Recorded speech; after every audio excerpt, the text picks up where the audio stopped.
Hi everyone, good morning. कैसे हो सब लोग? पढ़ाई वगैरह कैसी चल रही है?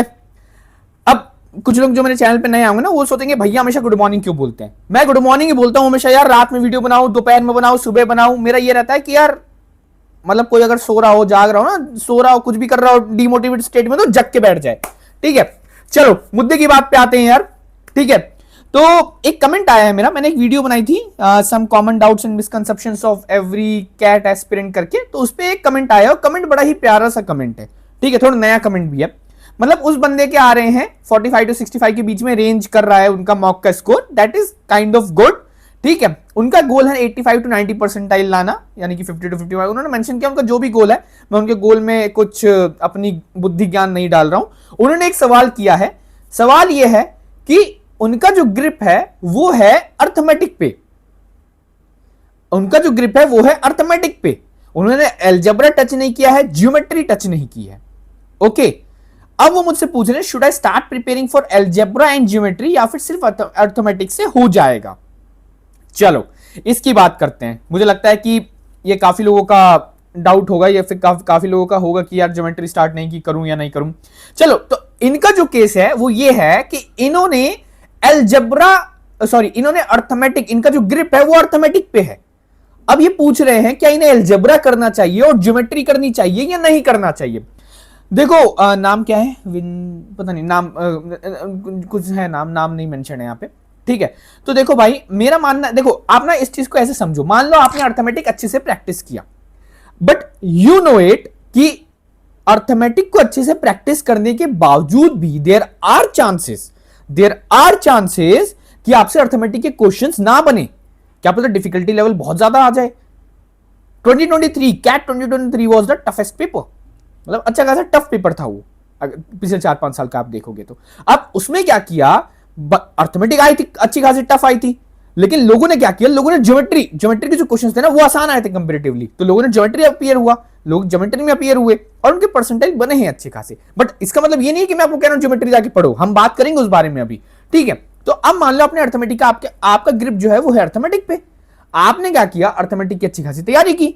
ओके, बट यहां पे द क्वेश्चन इज, बट अगर आपसे अर्थमेटिक के क्वेश्चन नहीं बने कैट में, तो अलजेब्रा ज्योमेट्री आप पढ़ के आए नहीं, नंबर सिस्टम कुछ नहीं पढ़ के आए, परम्यूटेशन कॉम्बिनेशन पढ़ के नहीं आए।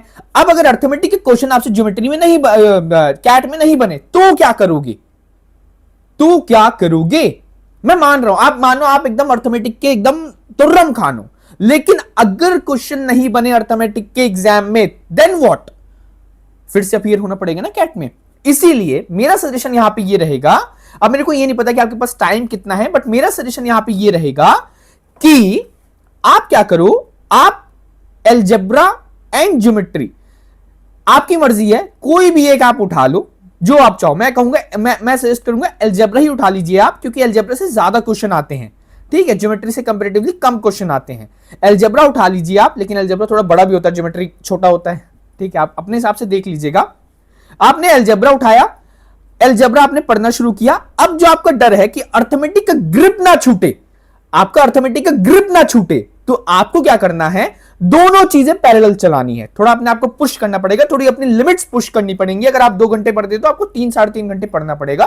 3-4 महीने की बातें कर लो यार। ठीक है, तो आपको अर्थमेटिक पे ग्रिप बनाए भी रखना है और ज्योमेट्री को साथ में चलाना है। अर्थमेटिक पे ग्रिप बनाए रखा, ज्योमेट्री को साथ में चला रहे हैं, ज्योमेट्री कह रहा हूं सॉरी, मतलब ज्योमेट्री एल्जेब्रा साथ में चला रहे हैं, जो आपकी मर्जी आप कर लो, साथ में चला रहे हैं। अब देखो एट दिस पॉइंट ना इतना कर सकते हो आप। अब इसमें क्या होगा, अर्थमेटिक की प्रैक्टिस भी हो रही है, एल्जेब्रा के कॉन्सेप्ट भी सीख रहे हैं, क्वेश्चंस भी बन रहे हैं, तो एग्जाम में इन दोनों को मिला के 13-14 क्वेश्चन आते हैं। तो देयर आर चांसेस कि आप 5-6 क्वेश्चन तो कर ही लोगे। अगर कॉन्सेप्ट क्लैरिटी है, अच्छे से प्रैक्टिस की है, तो देयर आर चांसेस कि आप आराम से क्वेश्चन बना लोगे। तो मेरी ओपिनियन में यू शुड स्टार्ट एल्जेब्रा और geometry, which ever you choose. ठीक है, आपको स्टार्ट करना चाहिए, क्योंकि इससे आपका ही भला होगा। अब देखो इसका भला क्या है, एग्जाम मैं इसके एडवांटेजेस बताता हूं, डिसएडवांटेज कुछ भी नहीं है, एडवांटेजेस बताता हूं। ठीक है, एडवांटेजेस ये है, मान लो आपसे अर्थमेटिक के क्वेश्चन एग्जाम में बन गए, लेकिन आप पढ़ के गए एल्जेब्रा भी, आपसे अर्थमेटिक के भी बन गए, एल्जेब्रा के भी बन गए। अरे भैया मैं तो टारगेट कर रहा था 90 परसेंटाइल, आपने जो गाइड किया उससे तो मेरे अकाउंट में आ गया 98 परसेंटाइल, चांसेस हैं। दूसरा एडवांटेज, अर्थमेटिक के क्वेश्चंस नहीं बने, थोड़ा डिफिकल्ट है, आप टारगेट करते कि 4-5 बन जाए, लेकिन नहीं, 2 ही बन पाए, इस केस में algebra will come into action. इस केस में algebra will come into action. जो नहीं हो पाया आपसे, अलजेब्रा पढ़ के गए हो सकता है वहां पे भी 2-3 क्वेश्चन बन जाए। 3 + 3 6। टारगेट आपका ये था ना, टारगेट के हिसाब से बता रहा हूं। हो सकता है आज इससे ज्यादा भी बन जाए, 14 क्वेश्चन आते हैं, 13-14, 10 क्वेश्चन बन जाए, कुछ भी हो सकता है। एडवांटेज ही डिसएडवांटेज एक ही है यार कि थोड़ा सा आपको ज्यादा टाइम देना पड़ेगा, प्रैक्टिस अर्थमेटिक को उतनी नहीं कर पाओगे, अलजेब्रा में भी थोड़ा सा टाइम घुसाना पड़ेगा, है ना। बट ठीक है, इतना चलता है यार, मतलब 2 चीजों को साथ लेके चलो अभी, दैट्स ऑल राइट। ओके, तो यही था इस वीडियो के लिए यार।